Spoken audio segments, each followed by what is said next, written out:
Naye gavana wa Kajiado Joseph Ole Lenku amewahimiza wakazi wa kaunti hiyo kujiunga na bima ya afya ya SHA ili kurahisisha upatikanaji wa huduma za matibabu na kupunguza gharama. Akizungumza wakati wa ziara yake katika eneo la Kajiado Kaskazini alikokagua miradi mbalimbali ya serikali ya kaunti ikiwemo shule ya ufundi ya Olkassas, hospitality ya Saitoti na Olkassas, aliahidi kuwa serikali ya kaunti itaendelea kuimarisha miundo msingi ya maji ili kuhakikisha wakazi wote wanapata maji safi na ya kutosha. Na huduma za hospitali zetu, watu wengi wanaenda kutafuta huduma pale. So hiyo ndio itakuwa mradi yetu ya financial year ijayo ili tuweze kuimarisha maneno ya afya. Lakini mnajua bima ya afya ya SHA, ukienda pale bila hiyo bima unalipa. Lakini ukienda ukiwa na bima, bima inakulipia.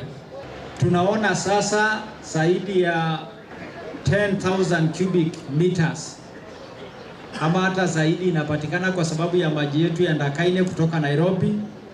Maji inatoka hapa mlima ya Ololaiza, maji inatoka Kiserian Dam, maji inatoka kwenye maboholes ambazo tumeziweka solar ili wananchi wapate maji.